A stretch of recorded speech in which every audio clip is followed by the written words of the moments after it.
주식 투자를 크게 성공하시려면요, 남들 안 살 때 사야 되고 남들이 다 살 때 팔아야 합니다. 요것만 여러분 잘 기억하면 돼. 요거 그러면 돈 벌어요. 얼마나 간단해요. 네, 안녕하십니까 여러분, 반갑습니다. 오늘 제목입니다. 사람들의 심리에 정답이 있습니다. 대중심리라고 하죠. 주식 투자에서 이 대중심리가 정말 중요해요. 천장과 바닥을 결정하는 게 이 사람의 심리입니다. 실제로 천장과 바닥은 내 마음속에 있다, 이런 말이 있죠.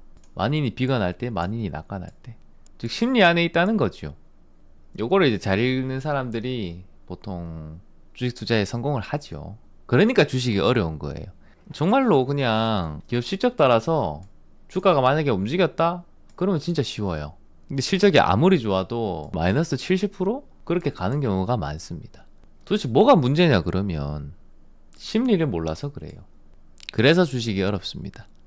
그렇지 여러분, 울퉁불퉁한 수익률, 주식 투자를 하면 여러분 수익률이 일정하지가 않아요.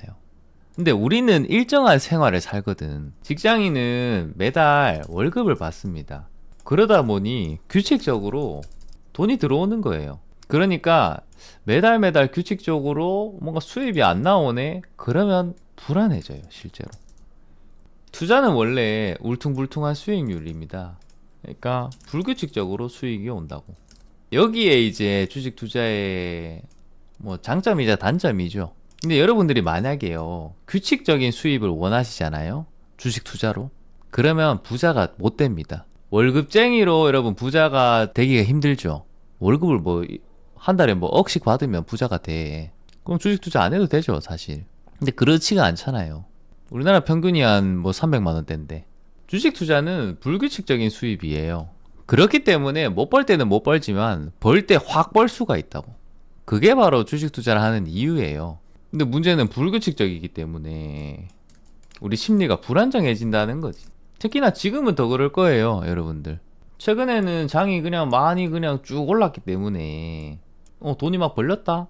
지금은 또 안 벌린다? 그렇죠?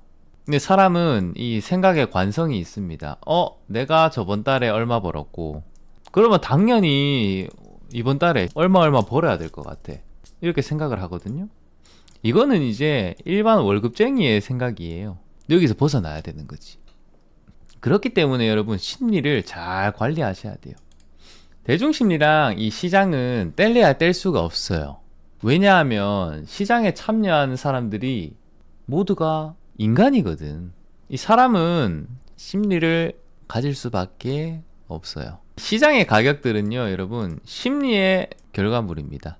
이 말을 잘 알아야 돼. 가격은 그 기업의 뭐 실적이 투명하게 반영이 된 게 아니고 사람들 심리의 결과물이라는 거예요. 이런 그림 어디서 보셨을 겁니다. 왜 레밍 때 레밍이라고 그 쥐 같은 동물들이 있어요. 그냥 얘들의 특징은 단체로 그냥 가는 거예요. 그래서 앞에 자기 친구들이 그냥 절벽으로 뛰어내려도 그냥 가는 거야. 그냥. 왜? 단체 행동을 하니까. 조금만 이렇게 고개를 탁 들어가지고 앞쪽을 보면 여기 절벽이네, 아이고 떨어지면 안 되겠구나 하고 피해야 되는데 그렇지가 않다는 거예요. 이런 현상이 주식시장에서 정말 많습니다. 나도 이 주식 좋은지 모르겠어. 근데 보통 사람들이 사니까 다 같이 사죠. 그래서 쏠림 현상이 일어나요. 그래서 주가가 천정부지로 쏟았다가 천정부지로 내렸다가, 이런 게 여러분 심리입니다. 하이닉스 정말 좋지. 근데 혹시 HBM이 혹시 어떻게 생긴지 아시는 분 계십니까? HBM. 얘들이 만들어내는 반도체, 그거에 대한 뭐 설계도 한번 우리가 보았어요? 우리 기술에 대해서 저도 잘 모릅니다. 우리 이거 전공자가 아닌 이상은 힘들죠, 사실. 최근에 엄청나게 사요, 지금 하이닉스를. 왜? 대중심리가 그렇게 형성이 됐거든. 그렇기 때문에 대중들이 이렇게 몰려가면요, 쏠림 현상이 발생을 합니다. 그게 가격으로 반영이 돼요. 안 그러면 가격이 안 올라. 그러니까 일단 실적 자체는 기본으로 봐야 돼요, 여러분. 거기서 이제 뭘 봐야 되냐? 대부분의 대중들이 흥분을 한다. 그러면 이제 주가가 고평가가 됩니다. 사람들이 한쪽으로 쭉 쏠리는 거야. 또 때로는 대중들이 공포에 빠질 때가 있어요. 그러면 주식이 저평가가 됩니다. 간단해요. 그러면 우리가 해야 될 거는 뭐냐? 근데 이게 어렵지. 때로는 이 대중들이랑 함께 해야 되거든요. 함께 하다가 이거는 좀 아니다 싶으면 그때는 혼자 빠져나와야 돼. 이 사이에 있지 말고 사람들 사이에서 빠져나와서 반대 행동을 하시면 돼요. 요것만 잘하면 우리가 시장에서 승리할 수가 있습니다. 그러니까 이게 군중들이랑 함께 움직이면요, 군중과 똑같은 수익만 남아요, 여러분. 주식 투자를 크게 성공하시려면요, 남들 안 살 때 사야 되고 남들이 다 살 때 팔아야 합니다. 요것만 여러분 잘 기억하면 돼. 요거. 그러면 돈 벌어요. 얼마 간단해요. 보통 그 우리나라 개미들 평균 수익이 마이너스죠. 그러니까 군중이랑 함께 가면요, 같은 수익만 남는 거예요. 근데 이런 일들이 잘 발생 안 하는데 시장에는 극단적인 쏠림 현상이 한 번씩 나와요. 그러니까 평소에는 안 나와. 저희가 이제 두산에너빌리티를 들어갔을 때가, 이때는 그렇게 안 시끄러웠어, 실제로. 그러니까 이럴 때는 조용하잖아. 근데 문제는 이게 인터넷을 통해서 사람들이 정보를 금방금방 받을 수가 있습니다. 그렇기 때문에 특정한 순간에 폭발적으로 그냥 한 방향으로 몰려요, 사람들의 여론 자체가. 그래서 이걸 잘 이용하면 됩니다. 예전에는 10배 가는 주식이요, 한 10년, 20년 정도 걸렸어요. 지금은 1년도 안 걸려요. 이게 바로 극단적인 쏠림 현상이 빚어내는 현상입니다. 그래서 오히려 지금이 돈 벌기 더 좋은 것 같아. 시장은 과열될 때 가장 시끄러워집니다. 뭔가 뉴스 나오고 막 시끄럽다 싶으면 좀 과열인 거지. 이거는 우리 역사적으로 알 수 있죠.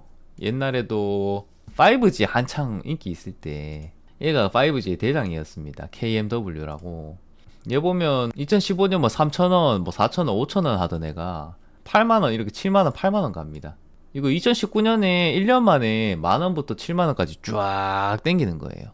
코로나 때 개인 투자자들이 많이 들어왔지만 사실 개인 투자자들의 영향력이 커졌던 게 이게 첫 사례입니다. 5G. 특이한 현상이 나왔었죠, 이 당시에. 그러니까 우리가 해야 될 거는요, 시장이 좀 시끄럽다, 사람들이 막 주식 얘기를 자꾸 한다, 그럴 때는 좀 피하면 됩니다. 그러면 이런 거를 도대체 어떻게 알 수가 있냐? 대중 심리를 잘 읽으려면요, 대중들이 탐욕에 빠질 때 그때를 들여다보시면 됩니다. 근데 이거 보는 게 힘들죠. 근데 요즘에는 예전보다 쉽게 알 수가 있어요. 어떻게 알 수 있다? 뉴스에 주식으로 부자가 될 수 있다, 이런 희망을 주는 뉴스가 자꾸 나온다. 최근에 반도체 쪽 뉴스가 계속 나왔었어요. 예전에 그 삼성전자 한창 올랐을 때 코로나 당시에 이 모든 뉴스에서 다 주식 얘기를 했었어요. 하루가 뭐다 하고 맨날 나왔어. 그런 얘기가 나올 때. 또 유튜브도 보시면요, 이 종목 무조건 오릅니다, 그럴 때 있어요. 제가 보는 그 채널이 있어. 그쪽에서 나오면 거의 고점일 때가 좀 많더라고요. 그래서 유튜브에서 뭔가 시끄럽다, 여러분, 그럴 때는 좀 조심하자. 그러니까 다 팔라는 얘기가 아니에요. 그때부터 리스크 관리를 시작하라는 얘기입니다. 그러니까 눈여겨보고 있다가 뭔가 이상하다 싶으면 빠져나올 생각은 해야 돼요. 왜냐하면 주식은 한순간에 그냥 무너지거든. 모두가 주식으로 돈 벌었다고 할 때, 여러분, 그때가 가장 위험한 순간이에요. 그러면 또 반대로 이제 대중들이 공포에 빠질 때가 있어요. 언론에서 맨날 폭락했다고 뉴스 나오고, 사람들이 이제 막 매도를 하기 시작해. 아, 주식 끝났나 보다. 진짜 끝났어. 불이 나게 이제 도망가는 거예요. 처음엔 이렇게 바로 안 팝니다. 처음에 안 팔고 그냥 버티다가 마지막에 싹 다 그냥 팔아버립니다. 이때가 바로 역발상 투자자들의 기회 구간입니다. 대중들이 공포에 빠졌을 때 떨어지는 칼날은 잡지 말고 그때부터 관심 모드로 들어가시면 됩니다. 여러분들이 오해를 하면 안 되는 게요, 패닉은 자주 오지가 않습니다, 실제로. 그러니까 대중들의 공포는 자주 안 와요. 자주 안 와서 앞으로 이게 온다는 얘기가 아니야. 혹시나 대중들의 공포에 빠지는 막 주가 하락이 막 나왔어요. 그러시면 관심을 가지고 지켜보시면 된다, 그 얘기고, 이 강세장이기 때문에 이 공포 국면이 안 나올 가능성도 있죠. 안 나오고 그냥 시장이 다시 간다, 그러면 여러분 그냥 같이 들어가면 되는 거예요. 그러니까 그 하락론자들이 돈을 못 버는 이유가 이것만 바라고 있거든. 대중들이 공포에 빠져 진짜 패닉 국면, 10년에 한 번 오고 20년에 한 번 오는 그 패닉 국면이 있어요. 그것만 기다리는 거야. 근데 기다리다가 끝까지 기다리면 되는데 못 기다려요. 올해 이렇게 많이 올랐는데. 그러니까 요거를 보고 나서 한 번 더 내리겠다. 완전한 패닉이 오겠다. 막 시장이 마이너스 30% 40% 빠지겠다. 그거를 바라보는 거지. 근데 그럴 때가 잘 안 와요. 네. 그러니까 여러분 어쨌든 폭풍이 지나가면요 햇살이 비칩니다. 날씨가 정말 흐려도요 언젠가 다시 햇빛이 비쳐요. 그리고 또 이 대중들이 공포에 빠질 때 이때가 제일 돈 많이 벌 수 있는 때입니다. 안 그랬어요? 코로나 폭락 선물이었어요. 23년도 24년도 대형주들은 안 갔는데요 이때 10배 이상 나오는 종목이 진짜 많았어. 이거 손가락으로 다 못 셉니다 여러분. 이 당시에 추세 추종했잖아요. 돈 꽤나 벌었어요 이때도. 뭐 코로나 때는 당연했지. 폭락 그 다음에 햇빛이 들잖아요. 금융위기 때 폭락 햇빛이 또 듭니다. 그러니까 항상 폭풍이 지나가면 햇살이 비친다 라고 생각을 하면 돼요. 그래서 우리가 해야 될 거는 뭐냐면 이 사람들의 대중 심리를 잘 이용하시면 됩니다. 대중의 심리. 내 마음은 잠깐 어디 딴 데 다 둬야 돼. 내가 사고 싶은 거, 내가 팔고 싶은 거, 그거 말고 사람들이 뭐 하고 있는가를 관찰을 한번 해봐야 돼요. 그 관찰을 하고 나서 사람들의 심리와 반대로 한번 행동하는 연습을 해보면 참 좋습니다. 다시 말해서 남들이 사고 있을 때는 팔고요. 남들이 팔고 있을 때는 사고요. 근데 이게 청개구리가 항상 맞는 건 아니에요. 네, 그래서 유연함이 좀 필요합니다. 이 대중심리가 극단적으로 쏠릴 때는 반대로 한번 행동하시면 되고요. 때로는 대중과 함께 가야 될 때가 있어요. 그러니까 우리는 추세 추종을 하잖아. 이렇게 추세가 나올 때 있잖아요. 이때는 또 대중들이랑 또 같이 가야 된다. 그게 힘든 거야.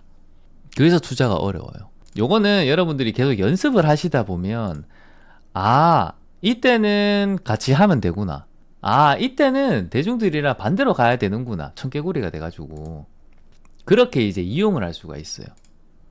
오늘의 핵심이 이거예요. 여러분 대중들이 뭔가 극단으로 몰릴 때가 있습니다.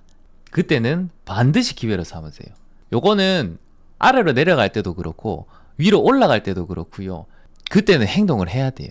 왜냐하면 극단으로 몰려서 주가가 만약에 상승을 한다. 예전 코스닥 보시면 코스닥이 산이 하나가 있죠. 여기 앞에. 이때가 IT 버블 때거든요. 이게 대중들이 위쪽으로 극단으로 몰리면요. 이 지수가 600포인트 하다가 거의 3000까지 갑니다. 지수가 5배면 이 당시에 100배 나오는 애들 적어도 10배 이상이었어. 코스닥 쪽에. 수익도 많이 볼 수 있지만 극단으로 몰리잖아요. 이게 깨지면 속절없이 깨져요 여러분. 고래가 물 위로 한 번씩 톡 뛰죠. 근데 그때는 우리가 막 환호하잖아. 와 멋있다. 근데 여러분 이왕이면 그 위에 등에 올라타고 싶지 않아요? 투자는 그래야 돼. 그러니까 지금은 막 조정하는 중이잖아요. 지금 뭘 해야 되냐면 내가 잠수하는 방법 알아야 되고요. 잠수복 준비해야 되고요. 고래 등에 올라타야 되거든. 손 놓고 가만히 있을 때가 아니에요 여러분. 지금 준비 잘 하시면 충분히 할 수 있습니다. 자, 오늘은 여기까지.